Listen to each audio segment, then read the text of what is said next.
Hola, les habla Diego Rosselli, gerente general de Neuroeconomics, y hoy les vengo a hablar sobre la experiencia española con pacientes de COVID-19 y sus unidades de cuidado intensivo.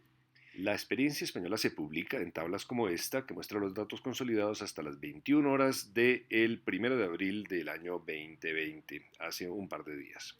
Esta tabla la voy a analizar con un poquito más de detalle.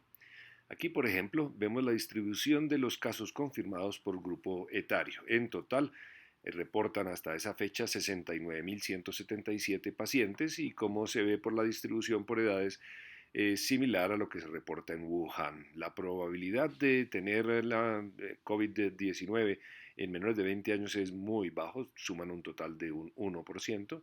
Los muchachos y adultos jóvenes de 20 a 40 años dan otro 15%. La mayor parte se va a concentrar entonces en los mayores de 60. Ahora miremos los pacientes hospitalizados. En España se hospitalizó un gran número de pacientes, 32.000, lo que equivale a casi la mitad, 46.3% del total. La hospitalización en pacientes jóvenes de 10 a 40 años fue de 15 a 20%, es decir, un paciente de esa edad tenía una posibilidad en 7, una posibilidad en 5 de terminar hospitalizado. La cosa cambia en personas de 60 años o más, en donde prácticamente dos terceras partes de los casos confirmados fueron hospitalizados en algún momento. Si miramos la siguiente columna que muestra las unidades de cuidado intensivo, observamos que en total 2.469 pacientes hasta esa fecha habían sido internados en una UCI. Eso equivale al 8% de todos los hospitalizados o al 3.6% de todos los casos confirmados. Esta cifra es un poco más baja de la que reportaron los chinos, que hablaban de un 5% de posibilidades de terminar en UCI en un caso confirmado, pero también debemos contrastarla con el hecho de que los españoles hospitalizaron mucho más, 46% comparado con el 20% total de hospitalización general y de UCI que reportaron los chinos.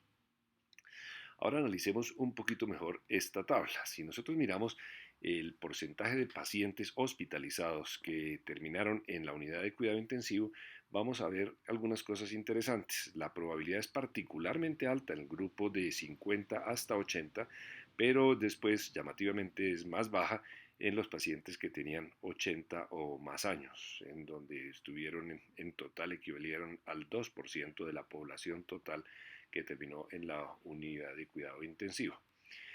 Ahora, si miramos la probabilidad de la población general de todos los confirmados, vemos también que es de apenas un 1, un poco más del 1%, si acaso, de probabilidad de terminar en una unidad de cuidado intensivo si una persona entre los 10 y los 40 años tiene un caso confirmado de COVID-19 y va a ser también bastante baja en los pacientes de 80 años o más. En los primeros uno pensaría que es porque la enfermedad es más benigna y no adquiere la severidad necesaria para terminar en cuidado intensivo, pero en los mayores de 80 la cosa no me cuadra tanto. Si miramos la última sección, que es la de los fallecidos, observamos también algunos datos interesantes.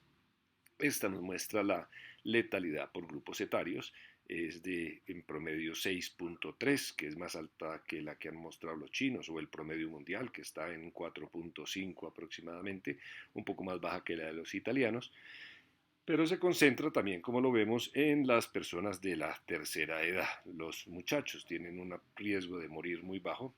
Los adultos de 70 a 79 años tienen un 10% y ese se duplica si se tienen 80 años o más, particularmente si no les van a dar la oportunidad de cuidado intensivo, como parecería ser el caso acá.